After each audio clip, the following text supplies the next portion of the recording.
Ladies and gentlemen, welcome to Saturday's General Session.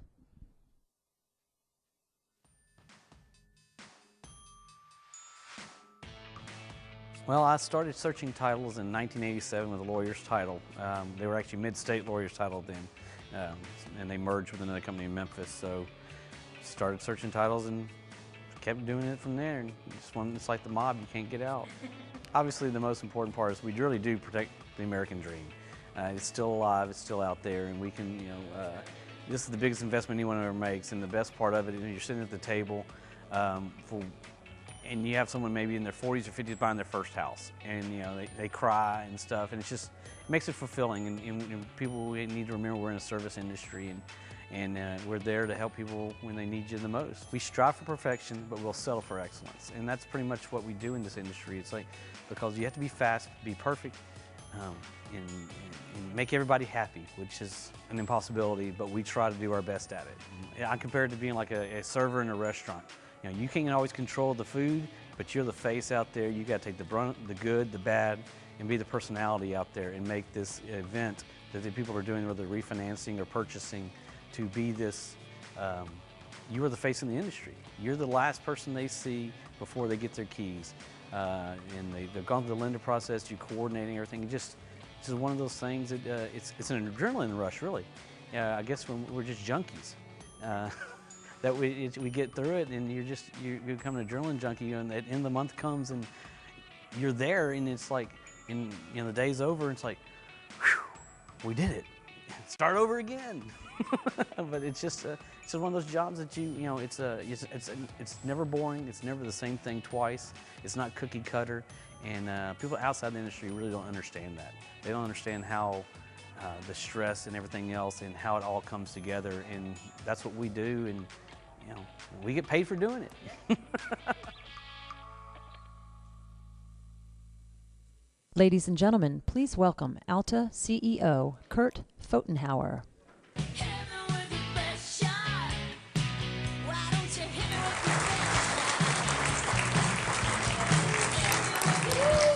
Is it me, or are some people just sleeping in this morning? Hey, thanks for being here for our third general session. This is a great session. I hope you've figured out that we have themes to each of these days. Today's theme in my mind is healthy institutions. ALTA's an institution. Is it a healthy institution? Well, let me give you some criteria by which to judge that. Healthy institutions govern civilly and well. Now, ALTA's Board of Governors is made up of members of its sections. Those sections are made up of, on one hand, underwriters, on another hand, agents. I've noticed, I don't know if you have, they don't naturally love one another all the time, okay? Democrats, Republicans, we're all part of the same country. We all want the same broad things for our country. We all want the same broad things for our industry. But sometimes competitive pressures, disagreements, personalities make it difficult to get those things done. If you govern well and you govern civilly, that job gets done.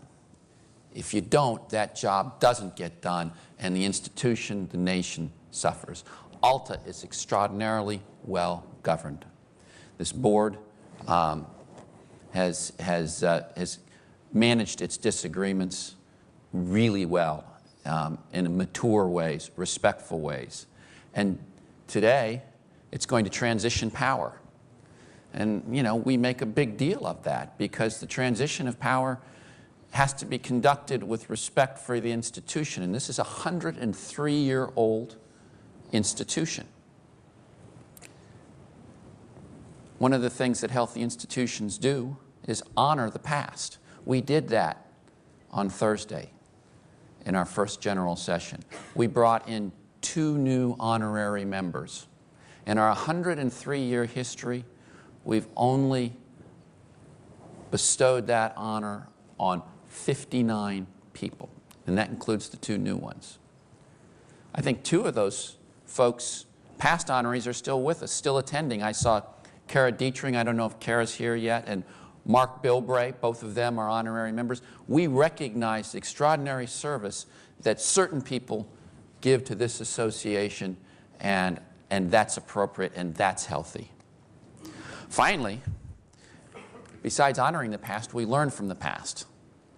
And today's speaker is a guy named Richard Bittner, who will be introduced shortly by Chris Abenante, but his book is Confessions of a Subprime Lender. This is a guy who wants to say, here's what we did. What should we learn from it?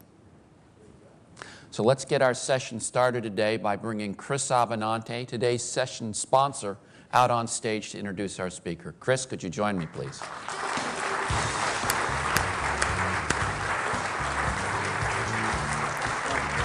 Thank you. Thanks, Kurt. Well, Fidelity is proud to be today's sponsor, and our speaker today is Richard Bittner.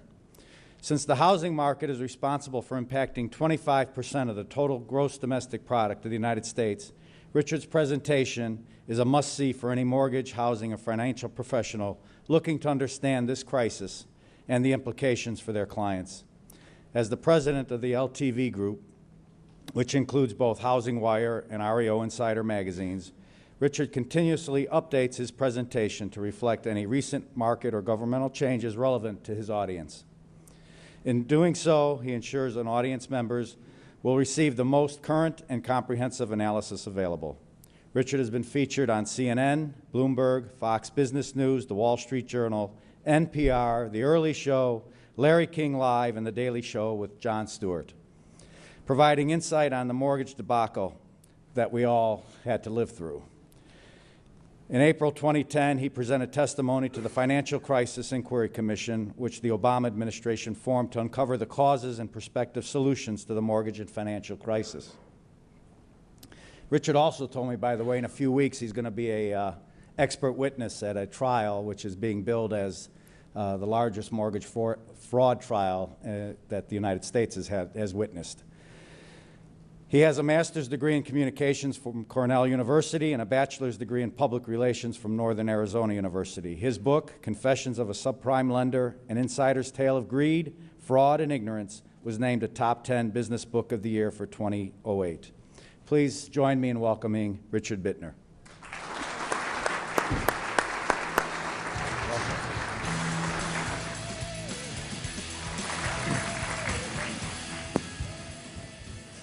Thank you. Good morning.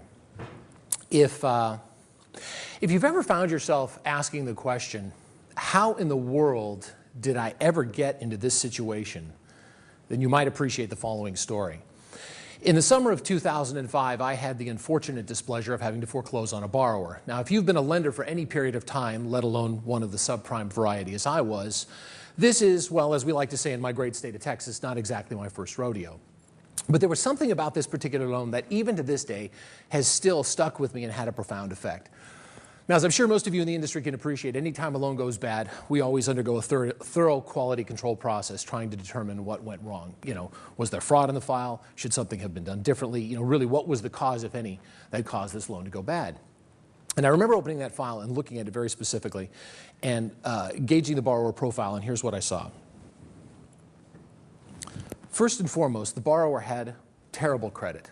And I don't mean your ordinary garden variety subprime terrible credit. I mean really stinky credit. 3 pages of delinquencies, actually 3 pages of charge-offs and collections. Only one trade line at the time was actually open and active. And at the time of closing, it was a Sears charge card that was 60 days late.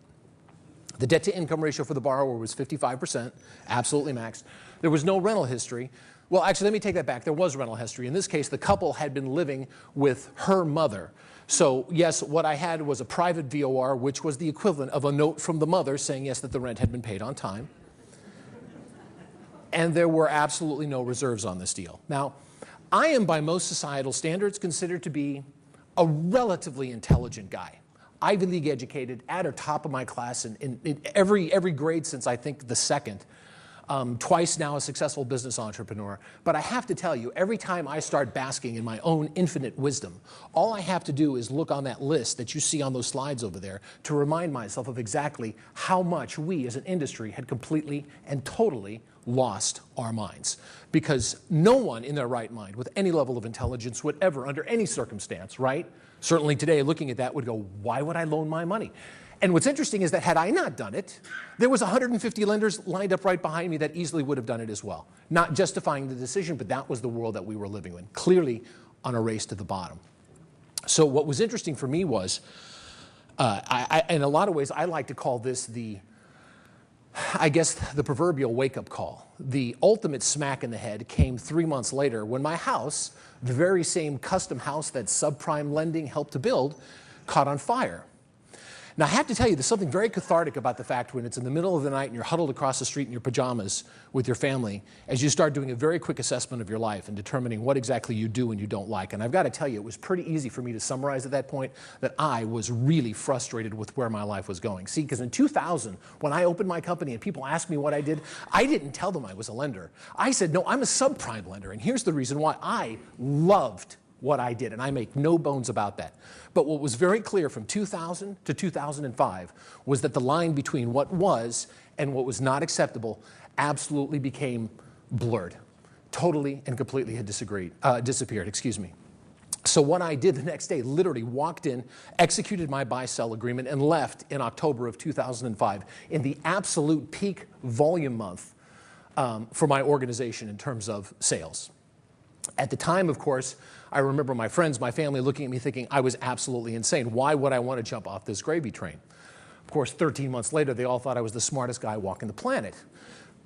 Call it foresight, call it active divine intervention, call it a little bit of everything. I'm still not sure to this day, but what I do know was that I was blessed with incredibly good timing. And as a result of that, I went in an entirely different direction. You see, I came out of college with degrees in journalism and communication. So, of course, I did the naturally intelligent thing, right? I went into finance.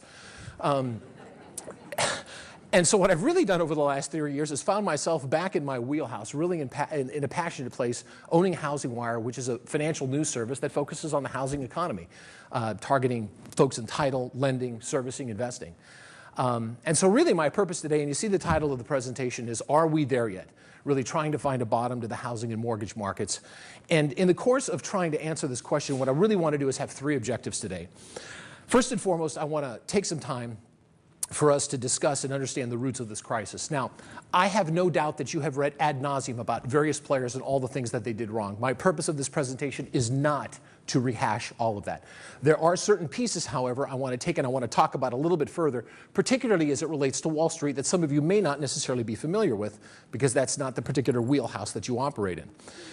Secondly, we'll talk about the current state of the housing and mortgage crisis, really taking a look at some of the government programs and what has and has not worked. And then finally, really trying to provide you a bit of a blueprint, meaning, are we there yet? What are the things to look for, even on a national level as well as on a regional level, to determine whether or not we've actually reached some point of stability? Housing is a very dynamic space. There's a lot of factors that influence what's happening in this space. And really what I want to do over the next 48 minutes is to try to boil this down into some sort of comprehensible state to give you something to walk away with of value and make you the smartest person at dinner tonight. So you can tell all those people who didn't show up, did you know?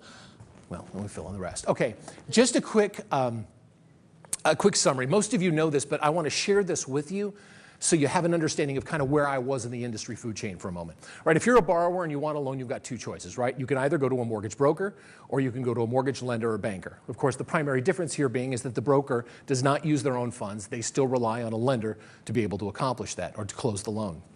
And in this case, this is exactly where I was. I was a subprime wholesale lender, so I was not dealing with consumers, strictly dealing with brokers. Now, of course, I was a smaller player in size, meaning funding roughly $250 million a year, which again, compared to the countrywides of the world, was a pretty small amount of loans. So I relied on larger lenders like Countrywide, GMAC Residential Funding, HSBC to ultimately buy my loans in bulk. Now, what happens then, of course, depends on the type of loan. If it's an A-paper loan, we're talking about being able to sell it off directly to Fannie Mae or Freddie Mac. If it's a large institution, it may choose to portfolio it. Or in this case, what we really want to focus on are the private securitizations, the investment banks. Because really, at the end of the day, this is where the problem, in my opinion, ultimately started. So let's drill down on this for just a moment. A little sip of water here for a second. And talk a little bit about securitization, because what's interesting, this is a really, really complex subject. And I'm going to try to make this as simple as possible and hopefully add a little value in terms of understanding what went wrong. As the definition up on the screen shows you very simply, securitization is the process of bundling thousands of assets together and then ultimately selling them off in terms of like in bond-like financial instruments. So we can do this with a lot of things. We could securitize mortgages, we could securitize car loans, we could securitize credit cards. Of course, in this case, we're talking about MBS's mortgage-backed securities. So let's talk about how this process works. Let's use an example. It's 2005 and I'm Merrill Lynch, right? And I'm sitting on several thousands of mortgages. And I want to take these to market. And I could have acquired them a number of ways. I might have originated them through one of my retail channels. I might have taken them through a broker division. I might have taken them through a correspondent division. Doesn't matter how they got here. We're now to a point that we've got a couple thousand mortgages, that have closed and funded and are ready to go into a security. So here's what happens. A Merrill Lynch is going to approach one of the three rating agencies, Moody's, Standard & Poor's, Fitch.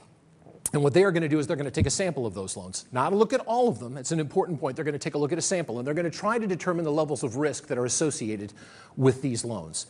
And what they're going to do is they're going to go through a process that's called tranching.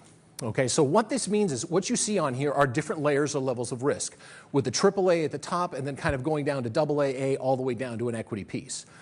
Here's the important point. What they're doing is they're not trying to take individual loans and put them into these buckets. Tranching, by the way, is a French word that means slice. And what they're doing is they're essentially slicing off different layers of risk that investors can buy these bonds for, with an understanding that each layer is going to perform differently. So you kind of have to think of this a little bit like a game of chess, where the AAA piece is the king, and all of the other pieces below are the various pawns, rooks, if you will, on the board. They are designed to protect the king from elimination, right? So when a loan goes bad and a security starts to take losses, the equity piece and all the people that bought those bonds take the first hit. Once those people are wiped out, then it goes to the B level, and then after those are gone, the double B, so forth and so on. So there's different layers of risk associated here. The idea is each of these layers gets assigned a percentage, and all together, they got to add up to 100%. Right? So when you take the AAA, the AA, all the way down the line together, they're going to add up to 100%. And as you can see on these charts here, there's a give and a take. The AAA has the least amount of risk, right? Because everybody else below it has got to get wiped out before it suffers any losses. But it also has a lower level of return. So it's a safer bet. Conversely, just the opposite with the equity piece. Okay, everybody with me? So what happened? Well, simply enough, what ended up happening was the percentage that got rated AAA was far too large, which puts up the question, why? Well, let's examine this at a couple of different levels. Let's switch directions for a moment just to give you a little bit of context. Imagine that it's 2005, and since they were in the news yesterday, let's use Countrywide as an example. But now we're not talking about a subprime deal. Let's talk about a jumbo mortgage-backed security, right? So we're talking over $417,000 loan amounts, but clean A credit, typically 75% loan to value, 750 credit scores, clean type stuff. A deal like that in 2005 might have 97% of the entire pool rated AAA. So what is that telling us, right? What it's telling us is that we're not expecting a significant amount of losses from this pool, right? If all of the subordinate tranches together are only adding up to 3%, we're not expecting a lot of losses relative to how this thing would perform, which kind of makes sense, right? Because this is good, solid, clean paper. Now, let's go back to that Merrill Lynch example, the subprime mortgage-backed security. Some of the gamier deals in 2005 might have seen maybe 75 or 85% of the deal rated AAA. Well, what should have happened is we probably should have seen somewhere in the neck of the woods of 40 to 50% of it rated AAA. It was far too high. So here's kind of the interesting thing, and I share this with you because it's important as we talk about the future of funding. This isn't just meant to be an exercise in regurgitation of facts. There is a bigger point here, so stay with me. Several things that go wrong here. First and foremost, it goes back 40 years when the Securities and Exchange Commission changed the way that these ratings were provided into the marketplace. Meaning, in '73, if you were an investor and you wanted to see how a bond for a particular company was going to perform, you had to subscribe to the service. Right? Well, the SEC made the decision, it was 73 or 74, that this was far too valuable information, that what needed to happen was this needed to be part of the public domain.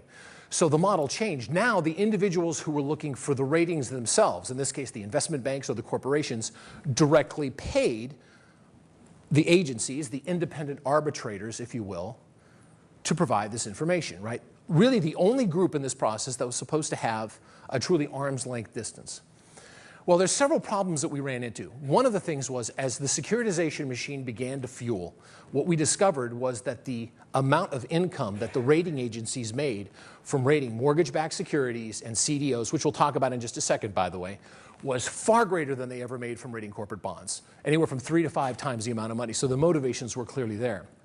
But also what ended up happening was we saw a relationship that frankly got a little bit too close. Now, it was interesting because when I was on the panel for the Financial Crisis Inquiry Commission, I had the head of CDOs for cities sitting next to me, and she was being grilled, absolutely grilled by the congressman, talking to them about whether or not there was influence going on with the rating agencies. And one of the things that we've not been able to prove, no one has actually been able to prove, and I don't think it actually ever took place, where the investment bank said, you must do this or I'm taking my business across the street and going to another rating agency. They didn't have to because the system itself was fundamentally flawed. Let me give you an example of what I'm talking about. They were making so much money that a company like Merrill Lynch might have approached S&P and said, look, we've got $1 billion of these really nice mortgages, right? And we're trying to structure them because you got to understand motivations here, right? Every one of those pieces in the tranche, the AAA, the AA, gets sold at a different price. Well, which one gets sold at the highest price? The AAA piece, right? So what's the motivation of the investment bank? The motivation is I want as much of it to be AAA as possible because frankly, down here, anything once I get below the A piece is being sold at a loss. So it doesn't take a rocket scientist from a mathematical standpoint to go, here's where my motivations are. So Merrill Lynch, using that example, would come back to S&P and say, look, I've got $1 billion of these loans. Help me package them and structure them in such a way so that we can maximize execution. So S&P starts a separate consultative division. So not only are they making money for rating the product, but they're actually making money by consulting to help them package the stuff so that they can get better execution. Does anybody see a problem with this? Now, I got to tell you, I live in Dallas, Texas. Yesterday was a difficult evening watching the Rangers blow that 5-0 lead.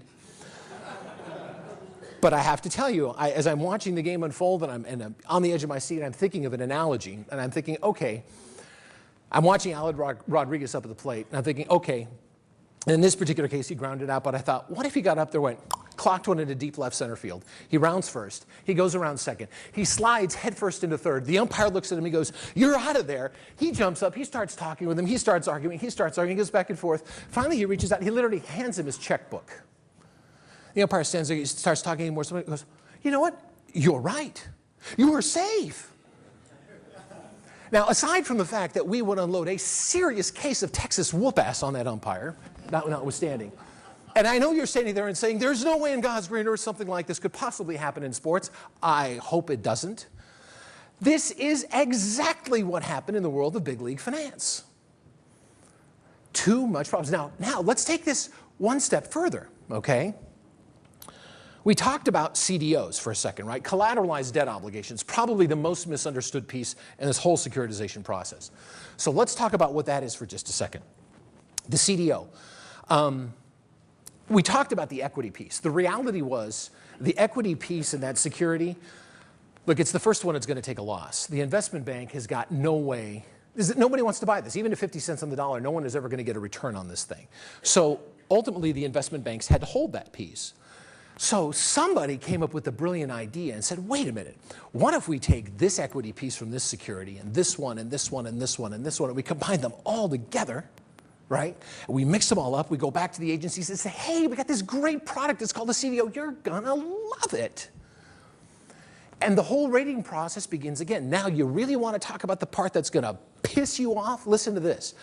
Between 2003 and 2006, if you took all collateralized debt obligations, mortgage-backed security, collateralized debt obligations that were put out into the marketplace between that 3-year period, and you aggregated them, anybody want to take a guess at what percentage were rated AAA? 90%. So in 2007, when you start hearing Merrill Lynch posts $7 million loss, it was all because of CDOs, right? What's the first thing that goes sideways, right? The garbage of the garbage. Absolutely unconscionable, right? Now you know why I got out of this industry, because it was insane. Anyway, so interesting point, because we'll come back and talk a little bit about securitization at the end. Because again, really, when we start talking about the livelihood of this market and what allows us to make a living and go forth every day, and as I saw in that video, do the things that we're passionate about in this industry, which is getting people into houses, refining the loans, doing the things that matter in everybody's lives, you have to have a functioning secondary market. If you don't, game over. We can all go back to making snow cones, because there is no mortgage market. So let's talk about some of the things that the government has had to do to prop up this market. All right, current state of the housing market. Just an interesting comparison. California in the last 24 months, we have seen an average decline of 32% in the median home value. Now, I use the example of my current market in Dallas, Texas. Last 24 months is down only 4%. But one of the things that's really important, and one of the things that we've kind of seen as all of this data has come out there, is that there really is no home price indice that really does a good job, because what we're seeing is that this stuff is really, really granular. Just because I see Dallas is 4%, I can tell you I live in a pretty affluent neighborhood of Colleyville, Texas, not far from the airport. My house is down 24%. And I live in Dallas, Texas, in a really nice neighborhood. Why? Because I got 3 foreclosures on my block. I'm hosed. So it truly does depend. What might be happening here could be totally different 4 miles away. Something to keep in mind. So let's talk about the government response. Now, actually, what I'm going to do is I'm going to put all these up here. Because instead of dwelling on every single one, what I really want to do is kind of give you a sense of just every single thing the government has done in the last 2.5 years to try to pump testosterone, blood, call it whatever you want, to keep this market propped up. Interestingly, Hope for Homeowners was the very first thing, which at the time it came out was actually laughable. I remember arguing with Larry King about this. And we were talking because Hope for Homeowners at the time, right, mind you, this was before we saw huge significant drops in valuation, was asking lenders to reduce the principal balance of the loans for people who were currently performing so they could get a better deal.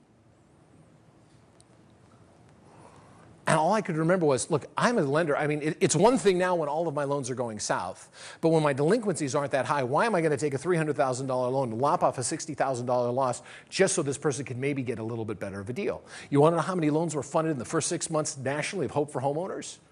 8. 8. Now, of course, Hope for Homeowners, we really wonder whether or not it will work, because we'll talk about it in a second. One of the keys to modification is whether or not we do principal write-downs. We'll deal with that in a second. But look at all of this stuff. Taking over Fannie and Freddie, $700 billion for TARP, the Public-Private Investment Program, HAMP, which we'll talk about in a second, the Home Buyer Tax Credit. In my mind, the single biggest thing on here was the Federal Reserve stepping in for $1.2 trillion. And we'll talk a little bit more about that in the third point. That was absolutely monumental, because when the markets went south in September of 2008 and everybody headed for the exits, I am telling you, had the Fed not stepped up and done that, we would all be in an absolute, positively huge world of hurt. And then, of course, half is the short sale. So let's talk about loan mods. The reality is this. The system that we live in today is not built for mass loan modifications. And I think that's one of the things that the government has taken a little bit of time to understand, and there's several reasons for that. First of all, there's limits to securitization rules in terms of exactly what you can and can't do from a modification standpoint. There is also threat of litigation, and that's one of the things that has made the trustees very squeamish. And I will say this, at least one of the things that did happen with HAMP was there was some legislation that came in there that gave the trustees and the servicers more leniency and protection from litigation to be able to start doing this stuff. That was actually one very smart move on the part of the Obama administration. So speaking of HAMP, right, the Home Affordable Modification Program, let's look at the numbers very quickly. February of 2009, the Obama administration announced its goal of trying to modify 3 to 4 million loans in the course of the next 2 to 3 year period of time. We come out with trials offered at roughly under 1.6 million. Trials that have actually started at 1.3 million, and permanent modifications of just under 500,000. Now, those permanent modifications, interestingly enough, have almost doubled in the last 3 months. We've actually finally started to get a little traction. Clearly not seeing the results. Part of it, I think, is because HAMP is a bit limiting. I mean, it's a box. And what we're now seeing, in fact, Housing Wire was reporting on this the other day, that we're now seeing more modifications taking place in the industry that don't fit the HAMP requirements, but are still a modification that are taking place. Simply because, again, the government has created, albeit not a bad program, but a program that has limitations. If you don't have this DTI, if you don't meet this criteria, you're not eligible for a HAMP modification. So here's the question. How effective are loan modifications? 2.5 years ago, the FDIC steps in and takes over IndyMac Bank, right? And at the time, Sheila Bair, God bless her, chairperson of the FDIC, sends out letters and does mass modifications. 6,000 loans automatically modified down immediately. The result is over 50% of them redefaulted within 3 months, because you just can't give mass modifications without actually looking at loan files one at a time. What we even know over time is that even in the best of markets, if you got any well-known servicing executive up on the stage and said, you've been in this business for 20 years, what kind of recidivism, redefault rates, do you see in this industry over time? You would see at best case 35 to 45%. So almost 50% of the loans you can expect that go into a modification by and large aren't going to see the light of day in the long run. Why? Well, the reality is for most people, there's several reasons for this. For most people, when they've dug themselves, unfortunately, into a hole that they simply can't get out of, there's nothing we can really get done. I mean, if you're still not employed, I don't care. All we're doing is buying time. What we have also found, as we talk about what makes an effective loan modification, and the numbers are pretty striking here. If you really want to make a modification effective and have a true bona fide chance of making it work, you have got to reduce principal balance. The numbers are massively different. In fact, Lori Goodman from Amherst Securities is probably one of the leading authorities on this and some of the data that she shared with us at Housing Wire, and it's massive. And you know what we're doing is we're finally starting to see it. And I think we've been seeing it now beginning for the end. I know some of you as agents out there have probably seen it in your own office where you're going, wow, this person had a $400,000 loan and they just got one at $280,000. Well, why? Because if the house is only worth $280,000, you might as well write it down now because you're going to get $240,000 for it, or $230,000 or $200,000 or $180,000 by the time you foreclose on this thing and you net out all of the proceeds. So when we've kind of reached a point where values have dropped nationally 20%, all of a sudden things like Hope for Homeowners start seeing like maybe there actually is a possibility of getting programs like that to work. The other problem comes, and this is, we'll talk a little bit about the robo-signer issues, are the moratoriums. We've seen states, California, right here, certainly at the forefront, Massachusetts, some of the GSEs, have instituted at some point in time over the last few years various moratoriums, saying that's it, we're going to give borrowers another 90 days, we're going to do something that effectively is going to delay the process. What it's done, interesting, and a lot of people don't realize this, is mortgage servicers, who right now are the absolute whipping boy of our industry, and not entirely undeservedly, I have got to say, are in a hell of a bind. Because what a lot of folks don't realize is that if you're a servicer and a loan isn't a security, most pooling and servicing agreements require that you forward at least the interest payment to the trustee for that security, whether or not the borrower makes their payment.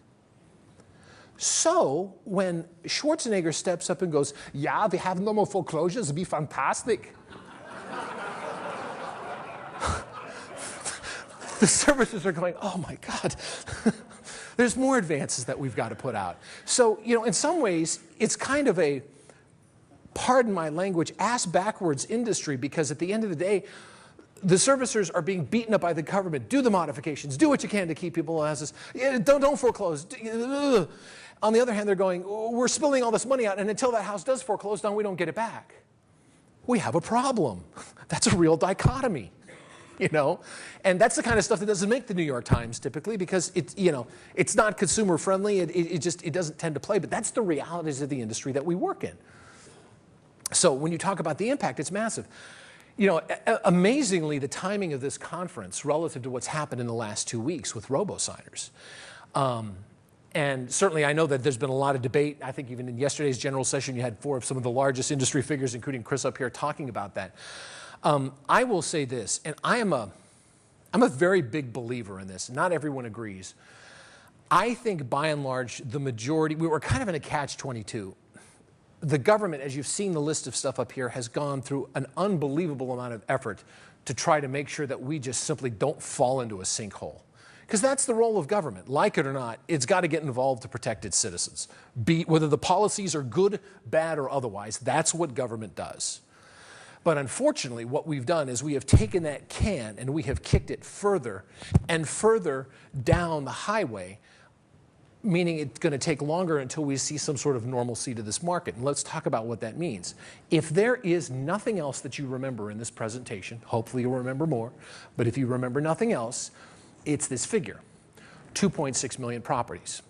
That represents the number of properties currently in the United States according to the folks at Lender Processing Services, little plug for them, that are more than 90 days delinquent but have not yet gone into foreclosure. That represents 23 months of housing inventory. So think for a second. I'm not making this up. Actually, CoreLogic estimates this to be higher, about 3.2 million. So I'm using the low number, okay? So what we're saying is that even if no other properties went on the market today of people who are in good shape or less than 90 days late, it would take us almost 2 years to work through the backlog of inventory, assuming all these properties came on the market and sold. That's a problem. That's there. That's not going away. You may call me Johnny Raincloud, but my purpose is not to say that the sky is falling. It is, however, to be a realist for you to understand, for those who make a living at a senior level within this industry, what this means.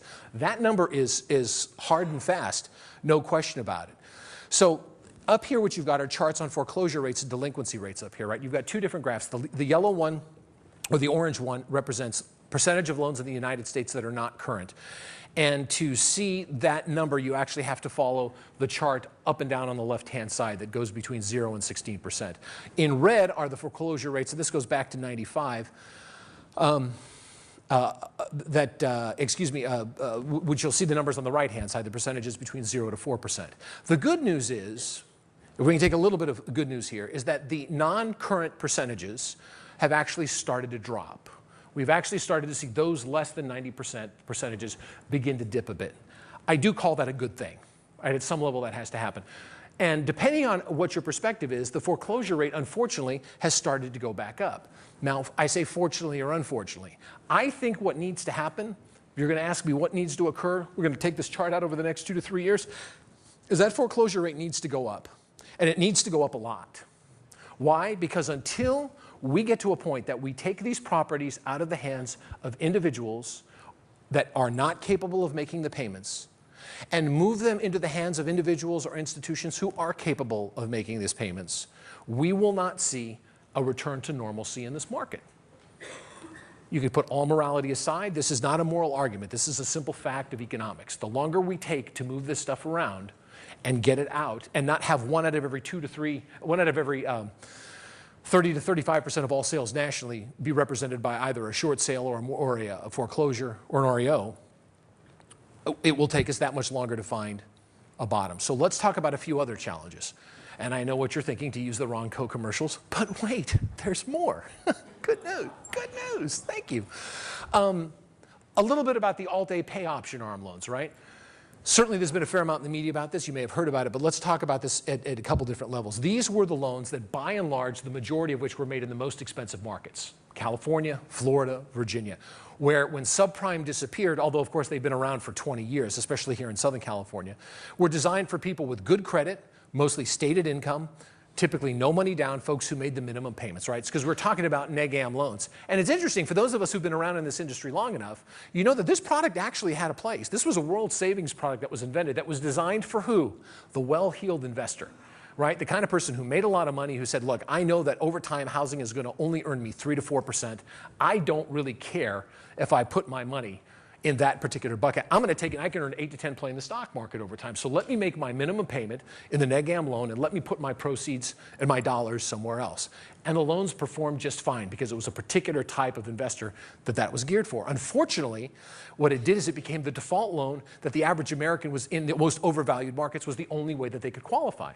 And since people were qualifying without proving any income, but interestingly enough, with very high credit scores, we have seen some unbelievable performance. Let's talk about these default rates. For 3 years now, we've been talking about, in the blogosphere, about this pool of Washington Mutual loans that have an average credit score of 700. 60% of these were in California and Florida. And we're looking at loans that are nearly 3 years old on the books, and we're looking at a default rate of nearly 42%. Now, you folks are in the underwriting business, some of you in this audience. I think if 5 years ago, if you would have posed a question to anyone in your underwriting team, hey, what's the probability that you're going to underwrite a pool of loans for 700 FICO score borrowers, and you're going to see almost half of those default within a 3-year period of time, nobody would have bought it, right? No way, no how. And what we've seen, however, by the way, is the fallacy of the FICO score. The FICO score, and I'm getting off a little bit on a tangent here, works just fine as long as you hold true for everything else. Because when you don't have reserves and you don't have jobs and you don't have all these other things, that is not in and of itself an adequate predictor of performance because it doesn't hold true for everything else. Interestingly enough, that's what we've seen. So here's the reason why I show you this. If you remember back in 07 and 08, the big concern we had at the time was there was a ton of subprime adjustable rate mortgages that were getting to reset, right? We had a lot of 2- and 3-year ARMs that had been written in 05 and 06. Here they come, here's this big wave, what's gonna happen? Rates are gonna go up, people are gonna default. Turned out actually that wasn't as bad as most people thought. The reason why, rates went down. And so even though when loans adjusted, while there were certainly casualties, it wasn't as bad as we would have thought. But what I've done is if you overlay that with the option arm piece on the graph, what you see is that we're just beginning to peak with that. So really this year and next year are the 2 biggest years for option arm adjustable mortgages. Now, in fairness, there's one thing, because I got to be open about this, that we don't know. I showed you that slide before about the one pool that's already had a 42% default rate. What I don't know is what percentage of these loans set to adjust have actually already defaulted. I don't. And you know what? I'm betting it's a pretty fair amount, but there's no quantifiable data on that yet. So again, it's not to be scare tactics. It is what it is. It's out there. It's going to have some sort of effect. How big? I don't know. And I know it's my job to know, but you know, it is what it is. I'm telling you the truth. So now finding a bottom, moving to the third point here. We don't have a historical model to really gauge this market that we're in. I mean, we've got some regional markets that we can turn to, the Northeast in the late 80s, certainly the Texas oil patch in the 80s. Southern California, I grew up in Southern California, and Orange County has had its fair share, certainly the early 90s. But in those markets that we saw significant price decreases, we were looking at peak to trough of about 5 to 6 years. We're about 3.5 years into this thing. So even if history just holds true, we're not there yet, number one. Number two, we've talked about the shadow inventory that exists out there. Number three, we've talked about future defaults, pay option arms. Again, it's certainly an issue. How big, we're not quite sure. There is the issue, and another thing, we still don't have a lot of quantifiable data, the strategic defaults. At what point does somebody become so far underwater that they say, you know what, I'm going to go rent the house across the street and just call it a day? Certainly we're seeing it. To what degree does it happen? We don't really know. I mean, we'll hear the story on the New York Times about this guy decided to do that and he didn't care. Okay, well, that's great. That does not a trend make.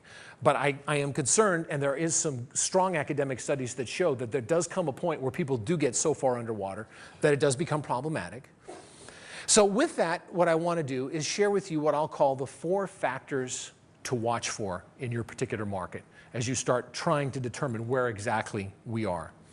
So in finding a bottom, step 1, let's talk about housing inventory. As most of you know in this industry, any economist worth their salt is going to tell you that an imbalanced market is roughly 6 months supply, right? If you've got roughly 6 months supply of housing, you're pretty much in balance. So what you've got over here over the last 2 years is to look at a peak where we almost got up to 11 months. And when the home buyer tax credit was going really hot and heavy, we almost came back to a normal period. And right in the summer, what ended up happening, boom, we spiked up again. Part of the reason for that, again, was the home buyer tax credit expiring and also beginning to finally start seeing more of the REO properties come back onto the market. So we have seen this as high as it was. I mean, we're back now under 12 months. I think my prediction is, at least this is what I predicted 2 weeks ago before we had the robo-signer issue, is that I think you're going to see these numbers be pretty high. And I'm going to make a bit of a statement here because I'm really annoyed with my own industry right now. See, for those of us who have a servicing background like myself, we've known about this robo issue for a number of years now. This is not new for those of us who operate in that space. It's just kind of one of those, we're just doing it. Part of it, too, is because there's so much pressure, believe it or not, on the attorneys to push these through. So in many respects, there's a lot of underlying stories that go behind this. Again, I'm not quantifying the actions of anybody. There were two very clear camps of attorneys. Some that just simply decided we're going to go through and process these. Why? Because the faster we process them, the more business we get, the more money we make. Others who just said it doesn't matter, we're going to have a competent attorney review the file one more final time before it gets stamped, as it should. The reality is, it's a lot of white noise, but it's white noise that actually does have some implications. Now, I don't think the robo-signer issue is going to really have a long-term play, although what it will do is postpone some things, because you know what's right around the corner? The holidays. And you know one thing that doesn't happen between Thanksgiving and Christmas is we don't evict people. So we've just gone into a cycle of, okay, hold on, let's wait, let's regroup. We're about to hit the holidays, which means for the fourth quarter, you're going to see negligible foreclosures in this industry. Okay? Again, kick the can down the road a little bit further. Call it good or bad. What does concern me, frankly, are the assignments. That's the real big issue we've got, because at the end of the day, now what we've done is we've not followed the rule of law.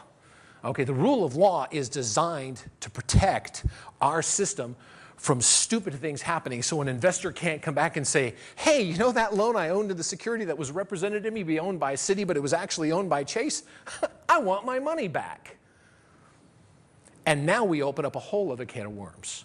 The question, and what we don't know, is we don't know how big of an issue that this is. What I will tell you is I don't think, part and parcel, I don't think it's massive. I don't think, by and large, our system is in such a way that we've missed tens of thousands of assignments. I don't think so. That would be my guess, and that's the best guess. But what it will do is it will create a lot of noise, and all you need are a couple of people on the front of the New York Times making the noise to once again create a big halt. Good times. Absolutely. Okay, number 2, finding a bottom. Mortgage defaults. Now, this is something that mainstream media does not cover at all. And in fact, aside from us and one other media platform, and that is roll rates. So a roll rate is this, right? If you've got a mortgage and your mortgage is delinquent, it fits in one of several buckets, right? You're 30 days late, 60 days late, 90 days late, 120 days late, right? You fit in one of those. And a roll rate is just as it sounds. It says, of those people who are 30 days late today, how many of them roll to 60 days late the next month? Of those that are 60 days late today, how many of them roll to 90 the next month, and so forth and so on, right? What it does is it shows the trends around what's happening in the marketplace. So what you've got up here is a roll rate of 90-day plus delinquencies to foreclosures. So this is really the very last bucket. And of course, 2 years ago, you saw huge 30, 35% roll rates, which are massive numbers. You should not be seeing those kinds of numbers. You should be seeing them in the 5, 10% range. We have certainly seen these numbers trail off somewhat. They're still too high, but at least they've stabilized. So in my opinion, I think that's a good thing. I think once we can get to a point that we start seeing 5 to 10% roll rates, we can start seeing something on the horizon that resembles a recovery in the marketplace. That's my benchmark. Finding a bottom. Mortgage spreads. Now, without getting too technical, a mortgage spread is defined as the difference between the current Fannie Mae coupon. Usually it's taking an average of the 5 and the 10-year together. And it's the difference between that and the current spreads for treasuries.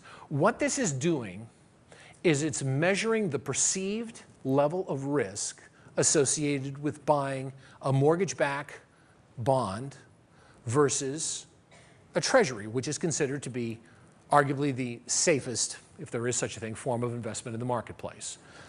And so if you look at this graph, what the normal spread over time perceived, it should be about 150 basis points, which is 1.5 points. That should be about the spread difference. When we're there, we're at roughly what is considered a normal level of perceived risk. Well, what happened is that we actually exceeded over 300 basis points when the market crashed back in September of 2008, which is why the government stepped in and said, that's it, we're committing $1.2 trillion and we will buy these securities. Why? Because when this spiked, what that told the government was, oh my God, nobody's going to buy this stuff. Remember, no end market, no game, fire up the snow cone machine, here we go. That's what we're doing. We're all owning little bodegas at that point. So smartest thing that happened, the government came in and did that. Now, what was interesting about this, there wasn't an analyst on the planet, there wasn't anybody with insight in this marketplace who did not believe that when the Fed stopped buying these mortgages in March, April of this year, that rates were going to go up. Everybody unilaterally thought that happened. But 2 interesting things happened at the same time. One of which used the acronym of PIG, which goes with Portugal, Iceland, and Greece, aka a European debt crisis. Suddenly, mortgages didn't look so bad compared to buying Greek bonds. So international investors go, oh, wait a minute, maybe we'll retreat over here and we'll start going back over here and buying mortgages again. Right? Because remember, people buy these on an international basis, not just here in the United States. That was one. Number 2, And what was arguably the greatest sleight of hand that nobody saw happen, the Treasury stepped in right when this was taking place and said, you know what we're going to do? We're going to buy about $350 billion worth of delinquent securities out of Fannie Mae portfolios, and we're going to go ahead and we're going to refund those investors. And what it did is it essentially pumped some more liquidity back into the investor pool. So all of a sudden investors go, ah, fantastic, we've got money to go ahead and go back in and let's keep buying these loans. Which is why rates have not only did they not go up, they've actually gone down. Something I don't think anybody would have predicted. So that's kind of an interesting thing. So the good news is right now, that spread is in a great spot. At the end of the day, barring a total collapse of the economy, I still think there's enough investor appetite to naturally continue to want to buy this stuff in this marketplace. So that, I think, is a good thing. Barring unforeseen tragedy, that is a positive. But I share that with you because if you start seeing and hearing about mortgage spreads in the Wall Street Journal spiking again, you know that once again we've got a problem. We've seen a retreat, okay? Step 4, all important, housing prices, right? This is truly where the rubber meets the road. What you have is the Case-Shiller index, and it's very interesting because there is no one index in my mind, and trust me, they all ship me their data and I see it, that actually does a thorough job. Everybody misses something. Shiller doesn't actually deal with jumbo loans and condos, I think, so he certainly misses a part of the marketplace, but it's certainly the most widely viewed and recognized in the marketplace, so that's why I put it up there. So what you've got is a look at over the last 20 years what's happened with average prices in the United States, peaking in late, starting in 97, 98, we start seeing this huge spike. Most of you know we see a huge 10-year run-up in prices. We hit 06, suddenly it starts coming back down, and now we've started to see a little bit of an uptick. So what does the future hold with this as we start talking about where home prices go from here? First thing, we saw that little bit of an average uptick in the index. What was driving that? I think several things. I think the first home buyer tax credit had a lot to do with that. I think the moratoriums had a lot to do with that because remember what we saw when inventories were going down? We almost got back down to 6 months. Remember, it's supply and demand. There wasn't as much properties on the marketplace. So that was certainly two of the things I think that were fueling the price increases to go the other way. And again, just the backlogs from moratoriums that didn't allow those properties to go on the marketplace. So when you start talking about what the future holds, you've got to consider a couple things. We talked about the 2.6 million properties. We're looking at foreclosures over the next 2 to 3 years. I still don't think we see foreclosures peak until probably the end of next year or the beginning of the following year. Which again, if you look at these numbers, that's not a stretch if you buy in and believe everything I've just told you. That really isn't. But I will tell you, the thing I'm most concerned about for our industry long term are in the two following statistics I'm going to give you. Today, 1 out of every 4 buyers in this country, not regionally, nationally, owes more than their house is worth. That's no surprise. That's been talked about. That number, according to both Amherst and Chase Securities, is predicted to go up to 34% in the next 2 years. So what does that tell you about what they're predicting for house prices? They're going to go down. Okay, but I think my great fear or my concern, and what kind of I will tell you as I start thinking about things that keep me up at night in this marketplace, is if 1 out of every 3 Americans in this country is in a position that they can't sell their home, and yes, short sales are taking place, there are exceptions, I get that, but certainly not in the kind of mass numbers that I think most of us would hope or believe that we'll see. When 1 out of 3 people in this country cannot move, that is not promotional for commerce to take place, period. That is a problem. Which is why I think when we start talking about what's going to happen, you'll see why I'm going to make the prediction that I'm going to make. The other thing that's a little bit frightening is mortgage application volume. I mean, money's free again. Anybody get the memo? Right? 4%. And we are seeing some of the lowest, according to the MBA, application volume levels that we've seen in 20 years. That does not add up. Well, part of it is because 1 out of every 4 people can refi even if they wanted to. And even the other 35% that would probably like to, probably can't qualify under the stringent guidelines that we're operating today. So again, it is a new world that we're looking at. So what does a recovery look like? There are pontificators and prognosticators alike. I don't know, but I will tell you there's several things I do believe.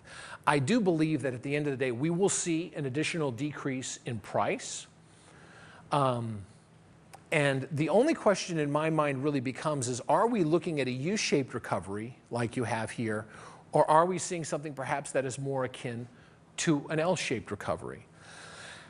What I don't know, but what I do know is this. If you overlay that with the 100-year average, the one thing I'm very passionate about is that at the end of the day, we will revert to the mean.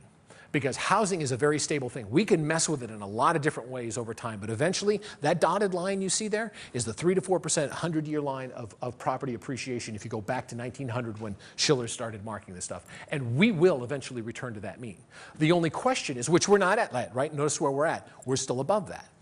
So that's part of the reason why I also think at some level we've got a ways to go. I think what we're going to see is a very long bottom. I think we are still looking at a period of recovery that could take between, and when I say recovery, let me quantify this. When I say 5 to 10 years, what I'm talking about is finally reverting back to a marketplace where we no longer have moratoriums, where we no longer have a significant percentage of properties that are REOs and foreclosures, where we no longer have government level of intervention, where no longer do we have to create any one of the 9 programs you saw up there that the government has had to put in. It's hard for me not to see any other sort of scenario that's with that. Now, does that mean the sky is falling? No. At the end of the day, people still need to get mortgages, right? People still need to buy houses. People still need to refi. All of those things will continue to transpire and will still continue to take place, barring, the whole economy falling into a sinkhole.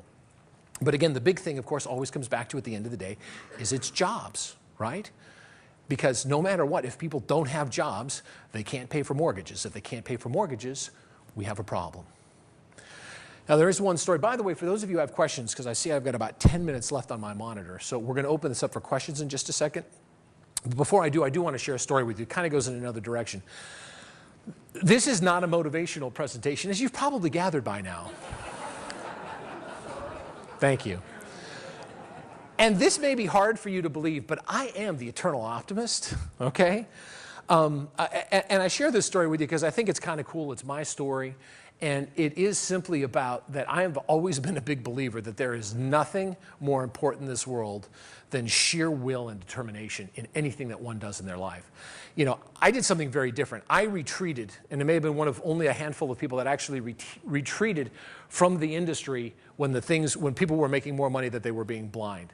What I also did was I actually did an about face 2 years later when everybody started to run for the exits. I ran straight back into the fire, right? And I got this crazy idea about writing a book that had to do with confessions of a subprime lender. Really for 2 reasons. One, I hated what we had gone through. I really felt like I was just not happy with where I had ended up in life. So frankly, it was a bit of a cathartic process for me to go through. But I'm also a business guy. I also realized at the end of the day that if I could be first to market with a book around what I knew was going to be the greatest financial crisis in our history, that somewhere it would lead me to something else. Well, eventually it led me to my partner into Housing Wire, but it was a bit of an interesting route to get there. So for example, I own a publishing company today. I publish magazines. I publish multiple magazines. I do a lot of different things. But at the time, I couldn't get an agent. I could not publish a book. Now, I'm a pretty aggressive marketer. I'll call the Queen of England directly if I think I can get an appointment. Really, I don't care.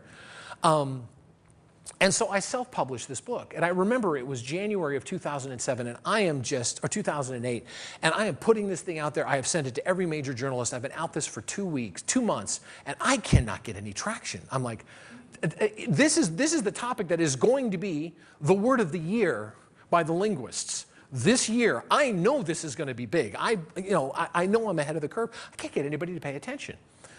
I'm lying in bed with my wife one night before we're going to sleep, and I said, you know what, I'm giving it 2 more weeks. I've gone on this crazy project. If I don't get any traction, I don't see anything that makes me believe I'm going anywhere in 2 weeks, I'm going to update my resume, get a job. I got to do something.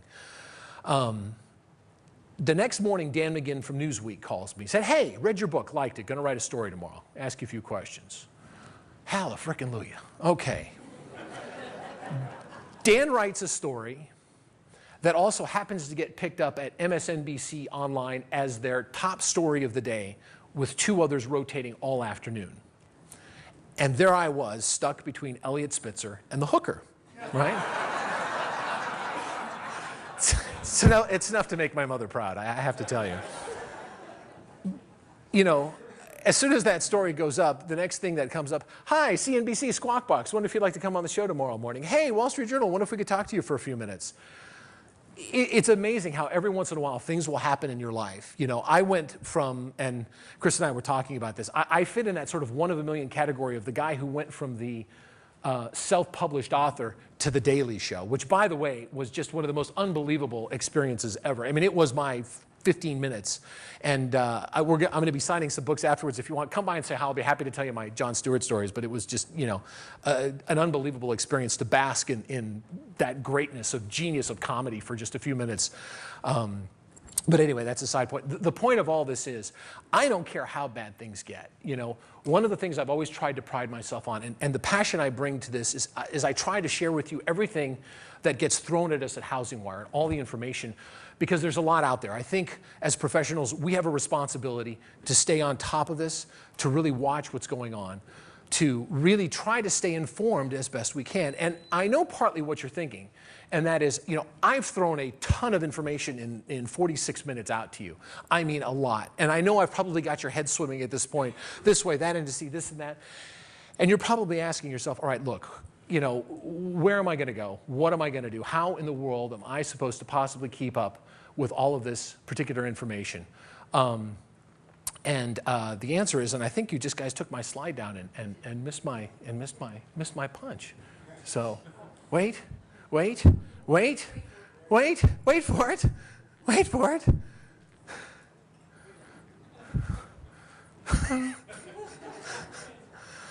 There, read Housing Wire. All right. I tell you what, I am absolutely operating in my wheelhouse. I love what I do. We serve up over 600,000 pages a month of page views. It's a free service. It doesn't cost you anything. What I'd highly encourage you to do, my sales pitches, go in and sign up for our daily email service and find out, and just, if nothing else, just to keep yourself educated on everything. Because the types of points that I've talked about today and the things that will help you gauge where we are in the marketplace are the things that we cover on a regular basis. So there is a tie to this, because at the end of the day, sharing all of this with you without the ability to get follow-up information is kind of pointless. I mean, it's nice, but it doesn't give you the ability to take it to the next level. So anyway, with that, what I'd like to do is, I've got a few minutes left. Do we have anybody questions? Somebody told me Parker Kennedy was going to sing a medley of Broadway tunes, but I don't know if he's in the audience. No, I'm just kidding. So, yes, ma'am, please. Morning. Thanks for your talk. It's very interesting and enlightening. Thank you. I'm married to a banker, so I've been through this from sort of both sides of the My condolences. transaction. Yes, thank you. And I wondered, as I read the legislation that gave Secretary Paulson sort of unlimited absolute power. The 3 pages worth? Yes. Yeah, thank you. Okay. I yeah. had some concerns about that at the time before it passed, and then afterwards seeing how it was handled, and I wondered if you could comment on that. Oh, that's great. You know, when I do this in several versions. I actually have a 90-minute version of this presentation, and I spent a fair amount of time on that in the longer one. Yeah, that was very interesting because, of course, the markets were collapsing. So Paulson literally gave himself almost complete and total authority, and what was literally nothing more than an original 3-page document that gave him the power. And even though there were some modifications in that 4-day window from the time it was proposed to the day it was passed, the one thing that it still did at the end of the day is it gave him, as Treasury Secretary, power to actually make a determination as to what was going to happen with those funds. Because remember, TARP was originally set up to do what? It was designed to pull and buy distressed assets off of bank balance sheets. The problem, right, and this is great, you know, is that, you know, living in the mark-to-market or mark-to-whatever rules that we live in today, you know, banks, and this is a big problem we've got, banks are still sitting with a lot of assets on their books that have not been truly valued to the current market. And GAAP accounting rules, by and large, state that until those assets move off their books, they don't have to absorb that loss. And what would have happened is, had we taken the $700 billion and pulled those things off, is you would have seen a huge problem in terms of losses in the U.S. banking system. So one of the reasons why the change got made was it said, well, wait a minute, better yet, instead of buying these assets off and creating huge financial crunch issues for the banks, why don't we actually take the capital and let's give it to the banks instead? So it is a bit comical, you're right, because we go out and sell $750 billion in a package that's supposed to do this, and 2 weeks later we go, oh no, now it's going to do this. Crazy, but you know, it's at the end of the day, it was probably the right move. At the end of the day, the current estimates from TARP is I think it's going to cost us as taxpayers $50 billion with interest, which is no small amount of change, but it's not $750 billion. So I don't know if that answers your question, but yeah, there was a lot of shuffling, and certainly we've never seen a time in U.S. history where that much money went under the control of one individual with almost total autonomy to do with it what they wanted. I mean, we could have seen it all go into car washes or something. I have no idea. So, any other questions? Any other thoughts? Yes, sir. I see one over here. Please. Hi. I appreciate your discussion today. So you're predicting that the market bottom is still to come for Yes, pricing. sir. Can you give us a little bit more? I was trying to do some extrapolation of your chart by an area, maybe of the country, of how much more you think you're going to see prices drop. Well, and also by property type, such as condominiums have really been taking a hit. It's a great question, although I must say I'm not sure exactly how I could answer it because we've got so many different regions in the country. Right. And of course, and everyone will certainly be affected differently. Well, it is interesting because some markets, I use an example like mine in Texas, has taken longer to start seeing some of the effects and the impacts of this more so than some of the most overvalued markets. Certainly, of course, many of you know the stories. The Californias, the Floridas, the Arizonas took the big hits right off the bat for a variety of reasons because they were the most overvalued. Certainly, those markets, I think, that did not have the largest run-up will certainly fare better over time. The other thing we also have to do is we have to look at what's happening in the various economies. Right, because we talk about that. I mean, the Rust Belt is in a world of hurt, and it's going to continue to be. I mean, Ohio, Michigan, these are tough states. Just because we're seeing higher than average unemployment figures. So one of the things that's interesting, I'll come back to this, we're redesigning our site at HousingWire, and come January 1st, one of the things that we will start making available is more concentrated, regionalized housing data to answer that, because it is a great point. And the one thing we've seen, even with these home price indices, is that we've really gotten down to a very granular level. It is amazing. Some of the stuff folks have shared with me where I see regions in Denver 5 and 10 miles apart where this neighborhood is doing great, this neighborhood is doing horrible, and really watching that the means in terms of how much prices have fluctuated have been really massive. I see I only have a few more seconds left, so I want to share one final story and really to thank you. I truly love the opportunity to come and speak, and I would encourage you to come by, say hi after. I know we wrap up in about an hour. I'll be out there. Would love to hear your stories or thoughts and share anything that you'd like to hear. But I will share one final story with you, which is this. A young boy comes up to his father and he says, "Son," or he says, "Dad," he says, I've got a project, and I'm wondering if you could tell me and help me define what is politics." He says, "Well, son," he goes, "how about we use our family as an example?" He says, "I'm the wage earner of this family, so we'll go ahead and we'll call me capitalism." He says, "Your mother takes care of everyone's needs, so we'll call her the government. We all look after you, so we'll call you the people. We'll call the maid the working class, and then we'll call your baby brother the future." Does that make sense, son? He says, "I don't know, Dad. I got to think about that. Let me sleep on that." So that night he gets woken up, and he gets woken up because his brother is crying hysterically. So he goes over to see what's happening. He notices that his baby brother has soiled his diaper. So he goes back downstairs. He goes into his parents' room. He sees his mother fast asleep, can't get her to wake up. He goes over to the maid's room, peeps through the hole, notices that his dad is in bed with the maid, right? Knocks on the door, can't get anybody to hear. Finally, just in frustration, decides to go back to sleep. So the next morning he bounces down. He goes, "Dad, you know what? I think I've got it all figured out. I think I finally understand what politics is." He goes, "That's outstanding, son. Can you put it to me in your own words?" He goes, "Yeah, this is the way I see it. While capitalism is screwing the working class, the government is sound asleep, the people are being totally ignored, and the future, well, the future is full of crap." Thank you so much. I really appreciate the time this morning. Thank you.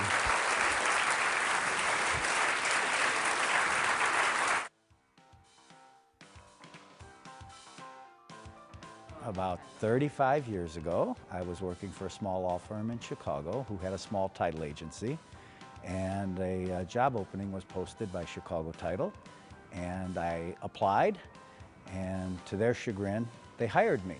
And actually, it was the second best thing that's ever happened to me.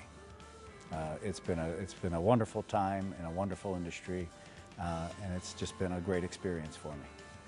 ALTA has been a leader in the industry for as long as I've been involved in the industry, which is now 35 years. I've been involved with ALTA for about 13 years, working on various committees, and then on the underwriter section and the Board of Governors, and it has just grown as a trade association and has just continued to improve what we do and to benefit the members and really home ownership in America.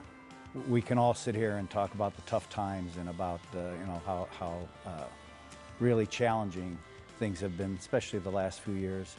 But the reality is, it's not the things we do, it's the people we get to work with that make a difference. And I just love the opportunity to work with some of the finest people around.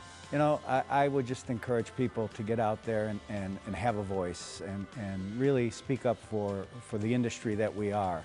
You know, good, decent, honest people trying to do what's right for our customers, what's right for our employees, what's right for the industry. We have an opportunity, and certainly in the last few years, ALTA has really stepped up and I think become a bigger voice and given all of us an opportunity to have a say in what's going on, and that's been exciting. Ladies and gentlemen, please welcome ALTA President Mark Winter from Stewart Title Guarantee Company.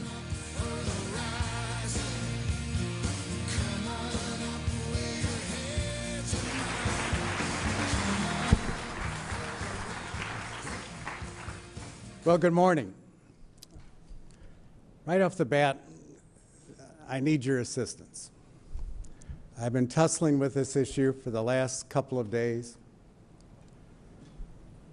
How best can we recognize a legend of the industry? Mike Pryor has been an active member of ALTA. He's been a hyperactive member of ALTA. His tour of duty concludes this day. He's been a committee member and chairman of committees, chairman of the agents section, board member, president, and is now our immediate past president. I think the highest compliment we can demonstrate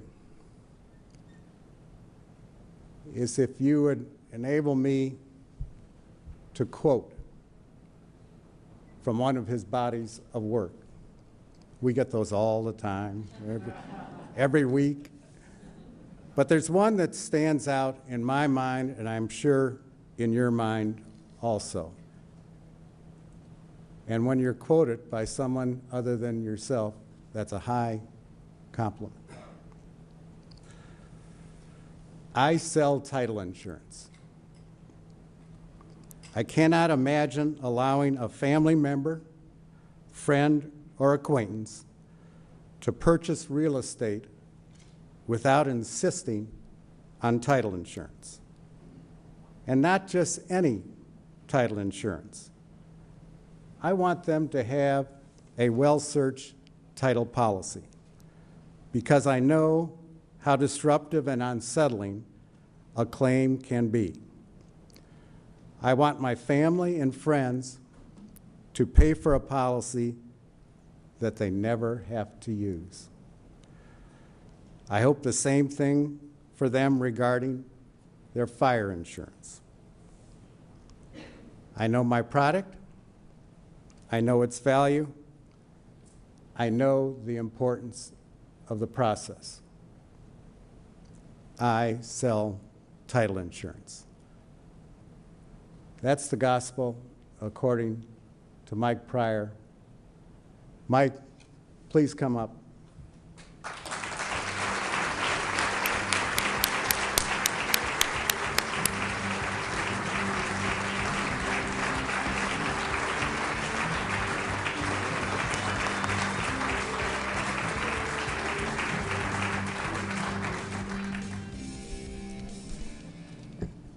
On behalf of your friends and colleagues, I'd like to provide you with a certificate. The American Land Title Association presents to Mike Pryor, on Saturday, October 16th, 2010, this certificate of appreciation in recognition of distinguished services as a member of the Board of Governors and outstanding contributions to the title profession. Let's thank Mike.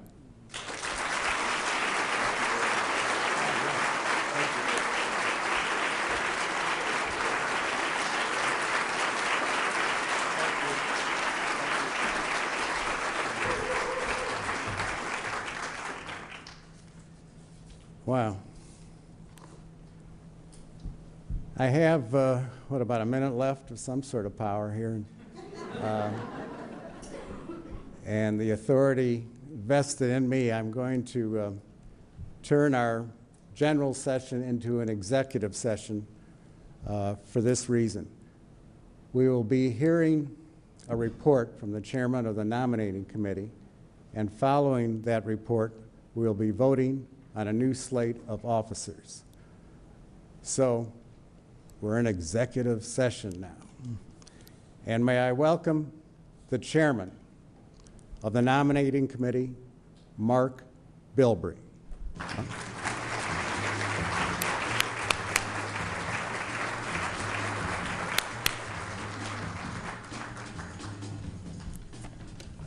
Thank you, Mr. President, for about 5 more minutes. Good morning, friends. This is a bittersweet time in so many ways. I've walked in Mike's shoes, and I know what it means to step away from this group. And it is a very difficult couple of steps to take. Mike, God bless. I appreciate you. One more.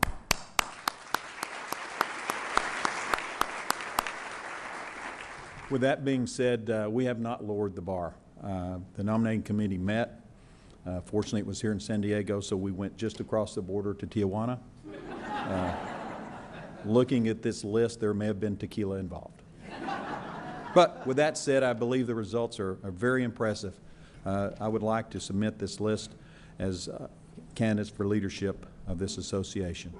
As president, Ms. Ann Anastasi. As president-elect, Chris Abinante. As treasurer, John Hollenbeck. As finance chair, J. Herschel Beard. As underwriter section chair, Robert Chapman. Underwriter section rep, Peter Birnbaum. Agents section chair, Frank Pellegrini.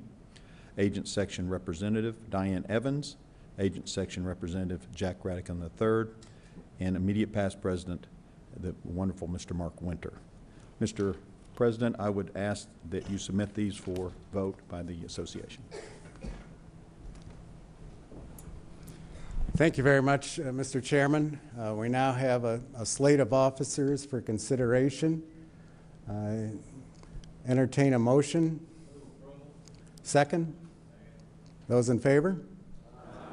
Opposed? Now, congratulations. Wow. You're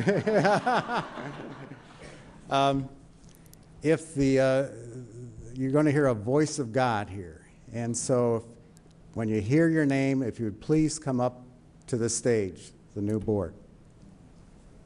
Ann Anastasi, Hatboro, Pennsylvania. Thank you. Christopher Abinante, Jacksonville, Florida. John M. Hollenbeck, Santa Ana, California. J. Herschel Beard, Medill, Oklahoma.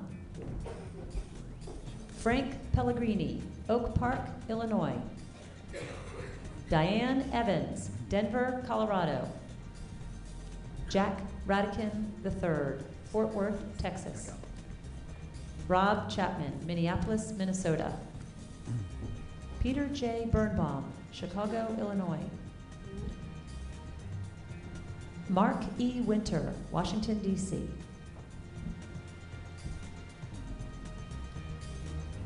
Ready? Thank all of you for coming up. You know, as Mark said, the script says voice of God. When it says a name, as my wife has always told me, God is a woman. She lives in Southern California. So you're right, Kathy, I'm sorry. I should never have questioned you. You know, and all of you have been stuck with listening to me ramble a few times, so you're just a few seconds. One of the things I say a lot is the F word, and that stands for faith, family, and friends. And when you look at this group, they are your family. And you spend more time here and doing what we do than you do with your family, and that's a shame, but they also are your friend. And by looking at this group, you should have the faith to understand our industry is about to be in very, very good hands. So I applaud all of you. I've got to go through the routine. You ready? All right. This installation ceremony type speech has been given all over the country, and each time I read it, I joke a little bit because of the repetitive nature of saying it over and over and over. But when you have a special group of people, I hope each one of them listen to it and it means something special to them. I remember the first time I heard it, and I was in that row in the state association, and it meant a lot. So do understand that these words have value, and the charge to this group is going to be pretty serious in the next year. They're going to need your help. It is a privilege and an honor to be selected for leadership by the members of your profession. But this honor is accompanied by great responsibility. Over the years, many officers of the American Land Title Association have borne this responsibility with distinction. Today, you have been called upon to continue in that proud tradition that has been established. You have been chosen to lead the American Land Title Association as officers, and yours will be no easy task. In coming months, you will be required to objectively consider issues affecting the public, your economic well-being, and the progress of your companies. You will find the challenges frequent and the demands heavy, but your rewards will be very, very great. Now, by the authority vested in me, I charge you all and each of you individually with the faithful performance of the duties and responsibilities as outlined for your prospective positions by the bylaws of this association. I hereby install as President Ann Anastasi, as President-elect Christopher Abenante, as Treasurer John Hollenbeck, as Finance Chair J. Herschel Beard, as Underwriting Section Chair Rob Chapman, as Underwriting Section Rep Peter Birnbaum, as Section Chair Frank Pellegrini, Agent Section Rep Diane Evans, Agent Section Rep Jack Radican III, and the smiling gentleman just behind me is past President Mr. Mark Winter. Now I have each of the aforementioned to raise his or her right hand and signify their willing acceptance of office and dedication to the high ideas and principles of the American Land Title Association by saying, "I will." May your efforts contribute in ever-increasing measure to the success and prestige of this associate in your industry. Ladies and gentlemen, congratulate our new board.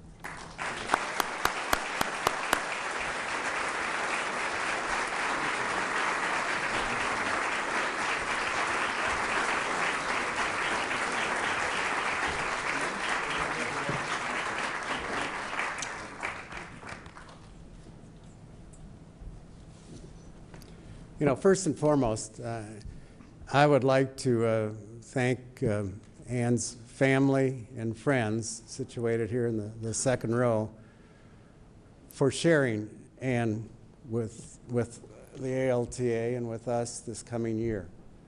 We appreciate it very much.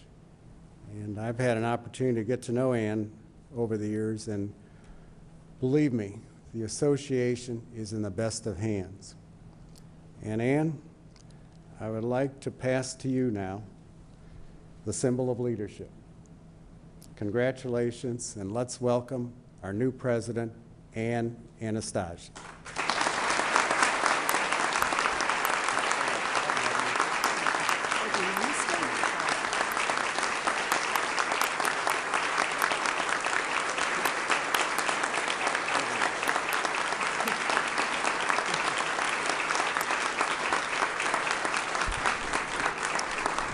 Thank you.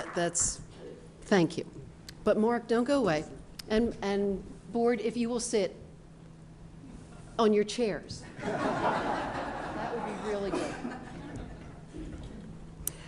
To Mark Winter, on behalf of this board, we want to thank you. But you know, as I say that, I want to say on behalf of ALTA, we want to thank you. But you know what? On behalf of the title industry, we want to thank you for your leadership.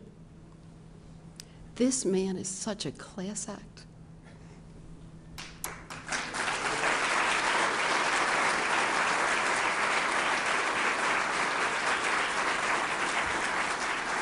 your leadership, your guidance, your friendship, your passion. Mark happens to work not too far from the ALTA office, and he was a frequent visitor, and the staff welcomed him with open arms because he brought such great ideas, such intelligence, and such great guidance.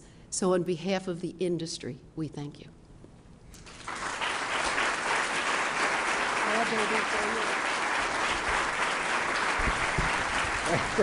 And don't leave.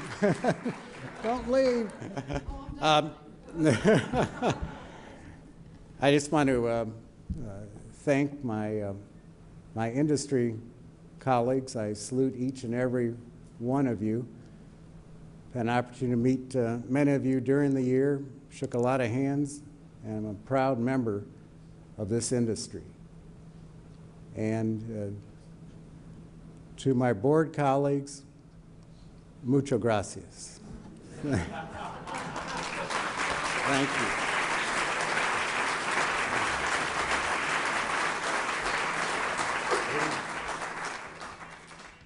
Like a number of other people, I never intended to go into the title business, but because I am a third-generation title person, that's where I have ended up 36 years ago. Company is 90 years old this year, started by my grandfather, and my youngest son just passed his abstractor's test and got a license, and so he becomes one of the very few fourth-generation title people in Oklahoma. Very proud of that. My older son actually has a license as well and is in the business. I think the title industry is very vital to the economy of our country. I think it is important to the freedoms that we have. That is one of the basic freedoms, and that is the right to own property. Because I have been involved with ALTA for the last 20 years, primarily through the Education Committee, I've come to realize the value of what the organization is to our industry. I guess I love my job because at the end of the day, even through the frustrations, seeing the people walk out of a closing, walk out of my office having purchased a home, having sold a home, having had their title problems fixed and solved. It's just a good feeling to see other people happy and to be able to be a part of the process. And I guess that's why I love my job. Ladies and gentlemen, please welcome Chip Lutz from Century Abstract Company.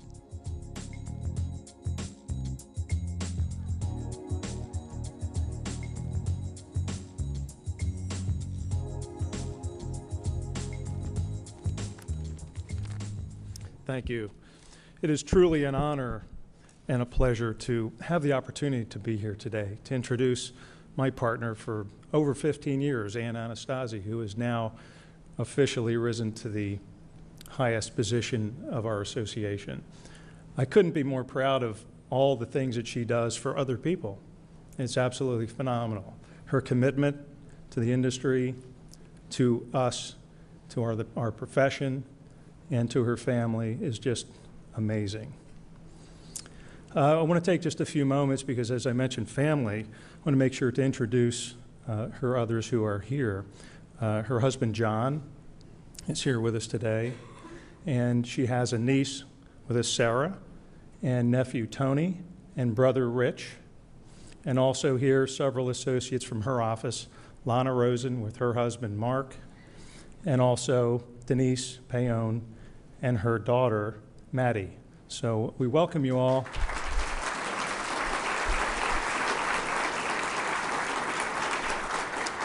And I want to make sure I thank them in advance because I know how much of a commitment Ann makes to her job and her career and the impact that it's had in the past, but I can only imagine that she'll need more understanding and compassion from you all in the year ahead as she continues in her quest to complete her term.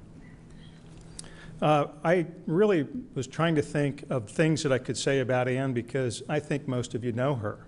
She has spoken in front of many state conventions throughout the country. She has appeared in over 40 different state conventions and created speeches of all types, from agent-underwriter relations to customer service to the fundamentals of title insurance. And she is really a truly outstanding speaker. So I tried to capture a few things that might be interesting to some of you that you may not know about her. I did hear Mike Courier and Ann talk on the way over from the bus yesterday about her having a heritage which includes a German mother and an Italian father. So all of the emotion and passion is really more of the Italian side, and that's what we see the most.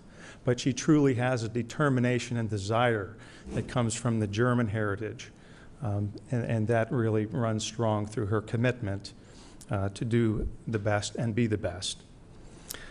Some of the things that, as you might imagine with an Italian background, and as we have heard about the Pellegrinis and the Abbonantes to come, so if anyone want to make sure that everybody knows that if they get out of line, that she has cousins and uncles with violin cases, and they don't contain musical instruments. But in any event, let me talk a little bit about Ann's background. In high school, she had the lead role in every school musical. She also played keyboard and sang in a rock band. No surprise here, is there?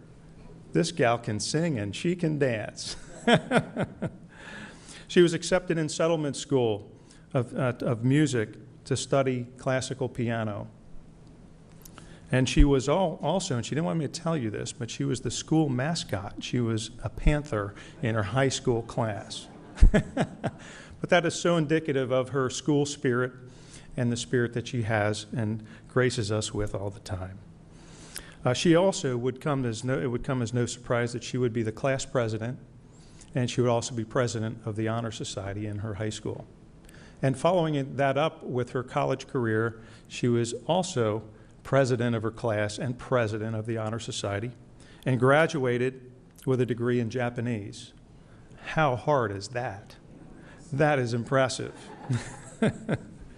She also sort of began, I know she was always interested in sports, but she became the goalie on the ice hockey team at Colgate. So it was really there, I think, that she was probably just trying to get closer to all the guys on the team, but I'm not really sure about that. But in any event, her love for sports is unparalleled. For those of you who know her, she really embraces sports history, trivia. She and her husband, John, know more about sports than I'll ever dream of. And it's been just really fun to know, but she is definitely the fan of all time. She made her first public appearance on TV while she was in Japan, and I think there was sake involved there. Now, a little bit on her work schedule and her program of work. While she was intending to go back to graduate school, she decided to get a job, and that job came with a regional underwriter in the Philadelphia area. Good thing for us, she never left. She has since been in our business, in the title insurance industry, and as early as 1984, entered into the affiliated business arrangement business in Philadelphia.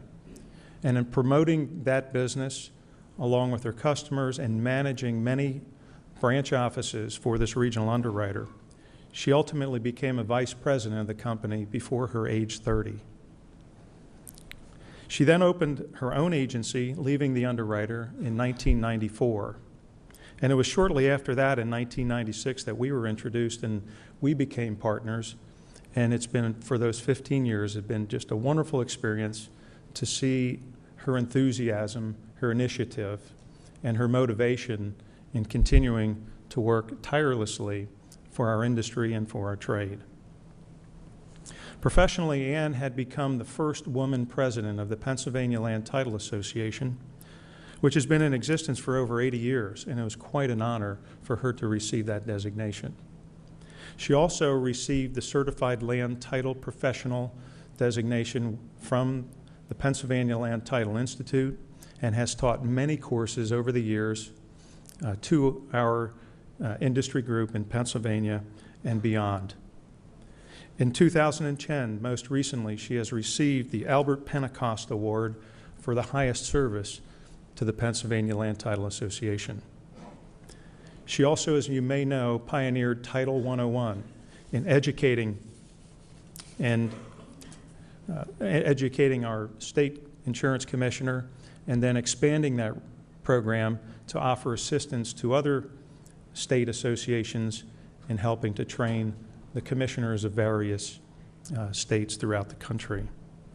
Ann has appeared at numerous things such as congressional hearings, HUD and RESPA meetings. She's been on national radio and national news conferences, and a keynote speaker, as I mentioned, in over 40 states for the American Land Title, or the state title conventions. She is also an author. She authored a book called Fearless Public Speaking, and she truly is a fearless public speaker. Personally, Ann has, as most of you know, a great love of animals. She's the biggest sports fan in the history of mankind, that she often uses that term. And she's the club champion at Ledge Rock Golf Club, so her golf game has been just tremendous. I want to just give you one real quick story, and it's kind of funny. She might not find it funny, but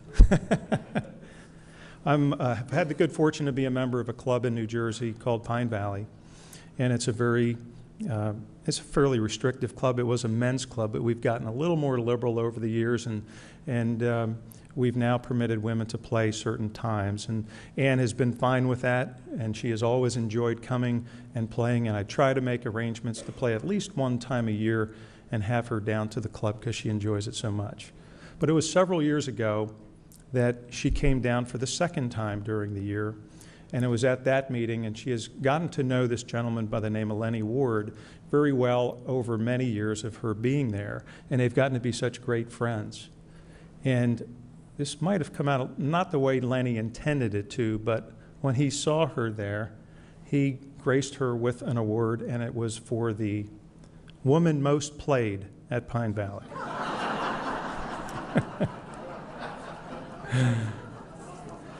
So it is with great pleasure and pride that I have this opportunity to introduce my partner and now the president of the American Land Title Association, Ann Anastasi.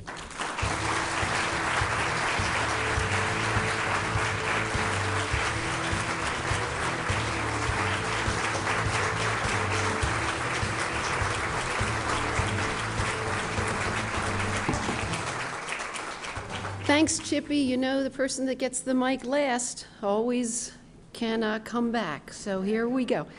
Thank you so much. To say that I am extremely honored and boundlessly grateful would not begin to describe. Here's the Italian emotion coming out in the first sentence. Would not begin to describe how I feel right now. There's a portion of my brain that is saying, Ann, what in the world have you done? And I remember when I told one of my customers in the Philadelphia area that I was going to become president of the National Association, he said to me, well, there goes your business.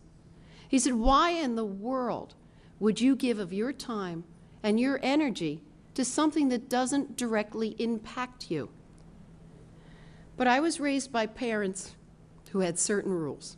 One, we never had a curfew. We never had a curfew. But we were required to be at breakfast every morning by 6 a.m., 7 days a week. So you didn't stay out late at night because you knew you had to face bacon and eggs at the crack of dawn. So we were taught responsibility. We were permitted to explore any genre in our household, any type of music, any religion, any length of hair, any style of dress, as long as you could articulate your decisions and your choices. We were taught to think things through. And with all the colorful language of my youth in the 60s and 70s, we were permitted to express our thoughts in any way with respectful words, with the exception of one word. We were never allowed to use the word can't. Imagine an atmosphere in which you were permitted to explore the world, knowing that you could do anything, accomplish anything, as long as you thought it through and tried hard.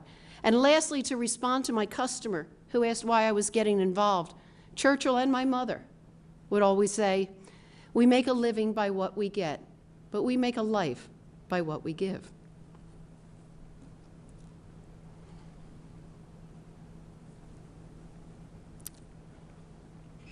Many of you over the years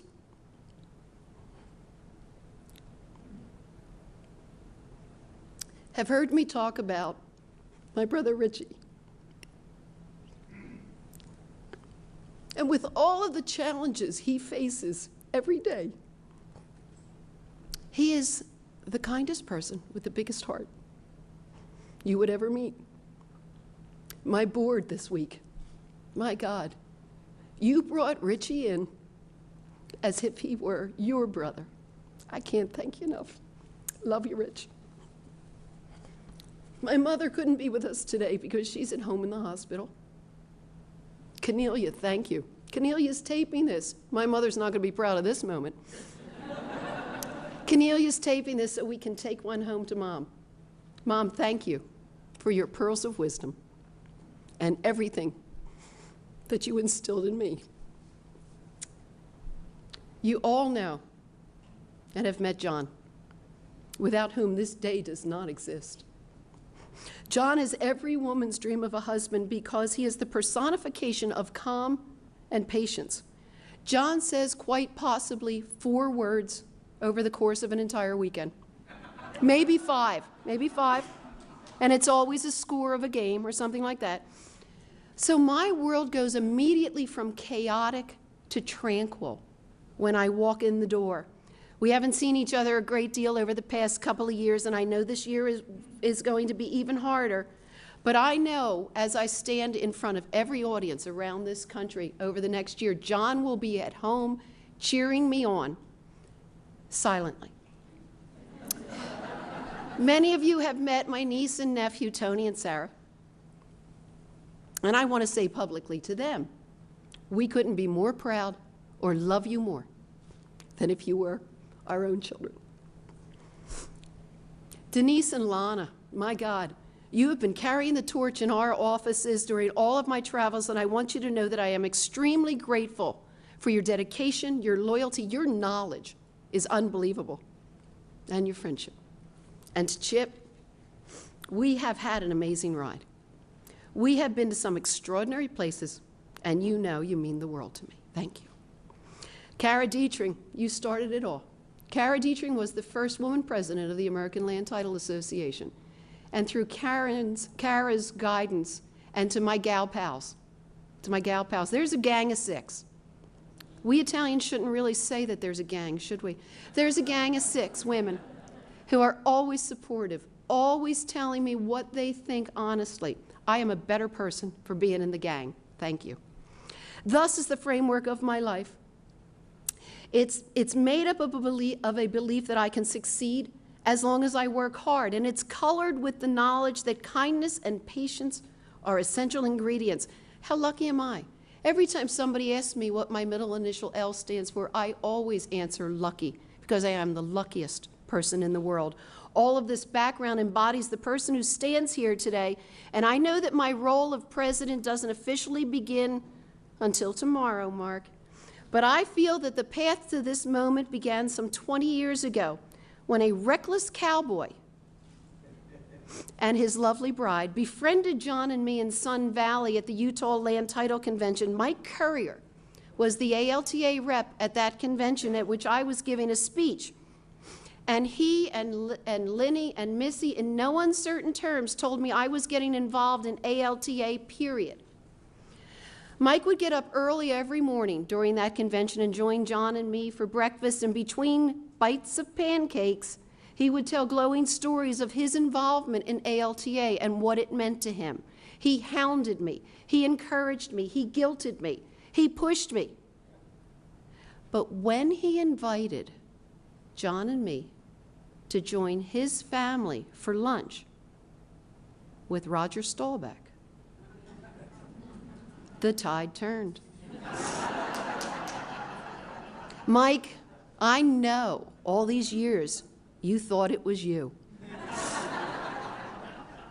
but I got to sit next to Roger Staubach, and I just very innocently asked him to explain to me the naked bootleg.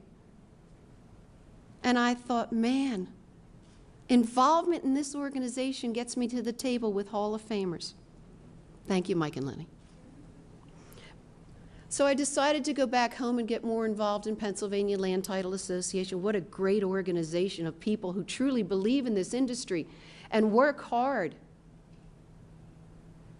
When Mike Pryor came to the Pennsylvania Land Title Association a couple of years ago, he made me feel so good because he stood up in front of the audience and he said, you know, I feel like I know you people already. Because at every board meeting, it's Ann saying, Pennsylvania this, Pennsylvania that. Pennsylvania, you rock.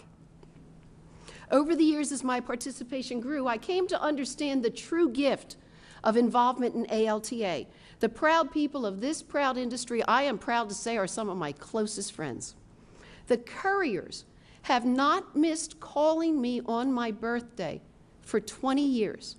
I am not always there, but they leave a wonderful message that ends with some strange imitation of a chicken. We traveled to the Oklahoma Land Title Convention, and there were Kathy and Mark Bilbrey with open arms welcoming us into their circle of friends. I sat at the Boston Convention with Rick White from North American Title for breakfast one morning. And over to our table came Randy Yeager with his hand outstretched. He's shaking my hand. He said, I've always wanted to meet you. He's always wanted to meet me. How could you not want to get involved in an organization with kind people with outstretched hands? And about 3 weeks ago, when my personal world was falling apart a little bit, I had to get to Tucson for a speech. I picked up the phone from a doctor's office, called Diane Evans. Diane, within seconds, said, I'll cover for you. You don't have to do anything, Aunt. I'll call them. I'll make the arrangements. I'll change the hotel. I'll do your speech. Where do you find people like that? At ALTA. This association has led John and I to discover lifelong friends with whom we vacation, we golf, we dine, and at times we even imbibe. It has also given me acquaintances that has brought me business from all over the country. These acquaintances have also given me the ability to service my customers anywhere they need to go. If I have a customer moving to Wisconsin, to Texas, to Florida, to California, or any state in between, I can pick up the phone and call one of my friends at ALTA. So as a result of my involvement in ALTA, I receive business. I can service my customers. I have wonderful acquaintances. We have dear, dear friends, and I have a plan. Nobody does this job alone. I've already given my personal thanks to family, to Chip, and my staff back home. But any accomplishment that I have over the next year will be directly attributable to Kurt Fotenauer and the amazing staff at ALTA. Kurt, I call him Rudy. He went to Notre Dame. We're actually going to a Notre Dame football game together. I call him Rudy. Rudy, you are an accomplished visionary who walked into this association and took it to amazing heights. I just want to ride on your coattails, if you'll let me. We are underdogs, no more. My plan for this coming year comes a wee bit out of anger and out of frustration. I am tired. I am tired of the regulators and the legislators and even our customers who don't respect what we do. Heck, half of them don't know what we do, but that's partially our fault. No more. We as human beings want to know 3 simple things. Did you see me? Did you hear me? And did what I accomplished mean anything to you? We at ALTA want to achieve 3 things. We want to be seen, we want to be heard, and we want our accomplishments recognized. Mark Winter, who is such a fine gentleman, he took it upon himself to emphasize education during his tenure, and Mark, we're going to carry that on. My goal is to have the remaining departments of insurance who have not heard Title 101 sit down and listen. One insurance department official said after attending Title 101, you know what? You guys don't charge enough for what you do. Those states who haven't presented it yet, come on, states. It's up to you guys. We are here to help. We've got a beginning blueprint. We will come in during your planning session and help you understand the things that really resonated in the other states and what the hot button items are. Don't you want to hear a regulator, as was heard after a Title 101 presentation in an eastern state, say, now I get it. We are underdogs, no more. I will continue Mike Pryor's mantra about the importance of a thorough and accurate search. We must continue to tell people that they will not be able to buy our product. They can't have it until we discover all of the title impediments. They can't have our product until we finish the work necessary to resolve the issues. They can't have our product without the accurate escrow function to accomplish the clearance. But beyond telling people that they cannot have our product till we are finished our work, we have to do as we say. That's what sets us apart. That's our worth. Because of Rudy and his staff, we now have a place in Washington, D.C. Because of Dan Wald and the RESPA Implementation Task Force, we have the respect of HUD officials. HUD officials publicly have actually said it's because of ALTA that the related industries learned about the reform rule. But our everyday lives do not revolve around D.C. We have states who are tackling issues that other states have already resolved, and we need to communicate that better. We started that this year. We need to carry that further. We have large state members that have issues that are so totally different from some of the other states. What I would like to do is look into facilitating a forum for the state officials to get together so that they can share their ideas and so that ALTA can hear about their issues. I am thinking along the lines that would be similar to the large agents meeting. The large agents meeting happens twice a year. It's a 36-hour marathon event where we get together and we exchange our ideas. We challenge each other. We help each other come up with solutions. We are open, we are candid, we argue, and we are heard by ALTA. I have learned immeasurably from this group, and I have stolen liberally from your ideas. I would like to look into doing something like that for the states, but we cannot rise above the underdog label without doing the job. Underdogs no more will require voices speaking in unison, telling anyone who will listen that you cannot have a policy till we do our job, and you're going to pay us for our work, and you're going to respect us. And you're not going to push us up against a wall because you are in a hurry. We will do everything in our power to meet your timelines. But we're first going to do our jobs. And to the world, you are going to darn well listen to us when we have something to say, because we are not the bottom rung of the ladder. We are the cog around which the entire real estate conveyance industry rotates. If we present ourselves as the cog, people will understand that they have to go through us.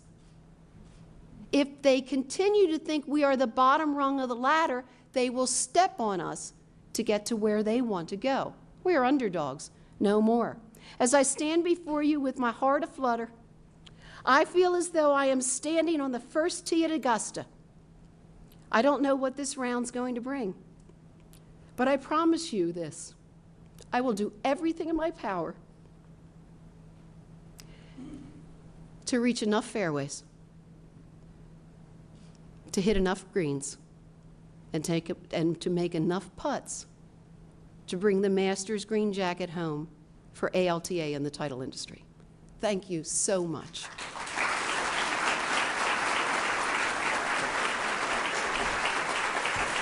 Thank you.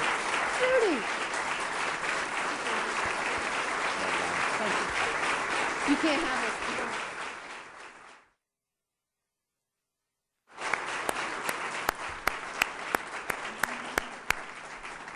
There's another reason that we videotape this, other than to send it to Ann's mom, and that is so that I didn't have to take notes on the things we're going to start doing on Monday.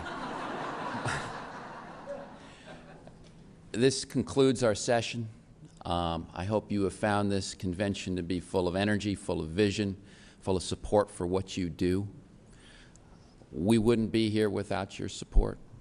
You've got to vote with your feet. You've got to dig in deep and give a little bit more of yourself to the collective good. And if everybody does that, things keep going the way they should. This country, this industry grows, and it grows in a positive way. Tonight, we're going to have dinner on the Midway. It is going to be an extraordinary treat to do this. A few logistics. The first bus will start running at 6 o'clock, and it's going to leave. It's going to pull away from the curb over on the Seaport Tower side, so not in front of the hotel, but on the side of the hotel. It's going to do a loop regularly. You can walk. It's 3 blocks if you want to. And there are going to be ALTA staff stationed along the way just to sort of point to the big ship right on the horizon in case you miss it. We're thorough, if nothing else. For those who are loose on their timing, we will sit down to dinner at 7. Cocktails will be served as soon as you get on board at 6. So it's up to you. The deck of the ship does not pitch or roll, so if you feel that, that's your fault. Thanks again. This concludes our general session.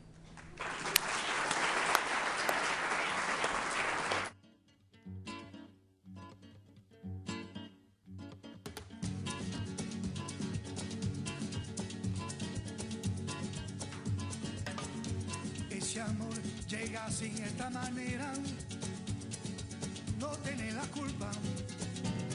Caballo le dan sabana.